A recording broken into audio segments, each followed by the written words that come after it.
You gotta jump higher. Okay. Brief off-time roadmap. Brief off-time roadmap. No one understands that. Okay. Speech and debate. Basically, this is the second poem I've ever written ever. What? So please be kind. Also, thank you, Quinn, for being so supportive. Of course. Okay. Go in, poet. Woo! And be loud. Be loud when you hear something cool. We like to feel like we matter. And we are told and we are taught in science that if you are a physical object that takes up space, you are matter. We like to feel like there is a solid reason for us to wake up in the morning, probably spend too long putting on makeup, skip breakfast, probably late to school anyway, the whole routine. But I think it's really funny how we all take up space but feel like we shouldn't. So even after calculating our own mass, our density, our surface area, there's only one mathematical conclusion as to why we still feel empty, unloved, not needed, not matter. And that's because life is not a science lesson. We are not simply chemicals intertwining, causing endothermic reactions. No, our bodies are not a series of exponential curves and hyperbolas. We do not spend our waking moments thinking about Darwin's finches or Mendel's pea plants or Isaac Newton's laws.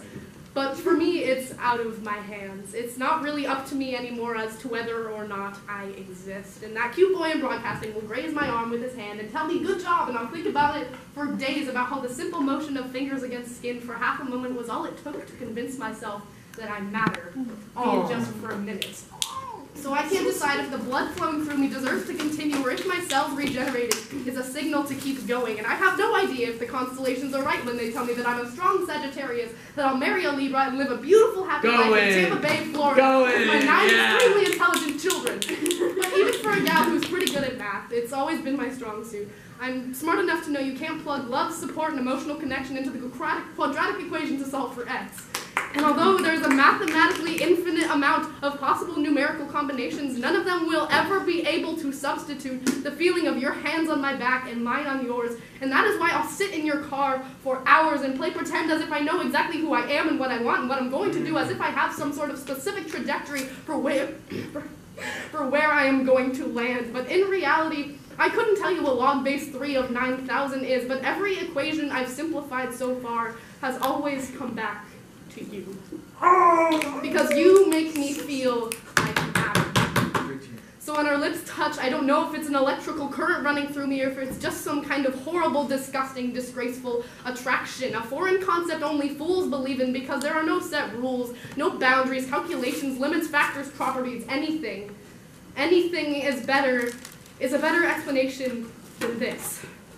And see, to me, you see, attraction is terrifying because that means the question, true or false, Sierra Vakili is worthy of love, isn't a question I can answer myself anymore. Instead, it's printed on a test. No, fuck that, it is the test. Paper, pencil, Scantron, distributed among everyone I've ever met, while I sit and watch and anticipate that if the answer to that question is true, maybe this class is going to fail. It's some sort of sick pop quiz where the minute I'm unsure of where I stand with someone, and I proceed to ask them, hey, are we cool? And they say, you ask that a lot. And that's only because if I accelerate at a rate of 10 meters every time I overthink, I'll descend at a downward spiral of an angle of negative 54 degrees until I hit rock bottom. And as we learn, an object in motion will stay in motion. I ended up hurting you. But here's the thing, that law only rings true if the object doesn't receive a net external force. And in my case, that force was months upon months upon months of summoning my inner Gandhi and my inner Beyonce together to form a somewhat beautiful mix of confidence and diplomacy. And I guess that's a pretty good description of me. So you forgave me, and I'll probably still sit in your car for hours playing pretend with your arms around me, and every once in a while, cute broadcasting boy will make eye contact with me across the room. But if there's one thing I've learned, it's that if every single person in that hypothetical classroom were to check the answer false, Sierra Vakili is not worthy of love, that wouldn't make it true. That would mean everyone just flunked out of the course that is my life. Because objects and entities extraneous to myself don't get to decide whether or not I make an impact on this world. And this world doesn't get to have the opinion that I somehow don't take up space. Because I realize now that I am matter, and that's what matters. Yeah. Woo!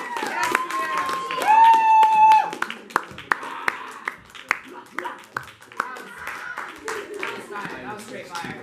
I'm so glad you guys all got to see that because I've been waiting for that poem for like the past like 3 weeks. Put it on YouTube.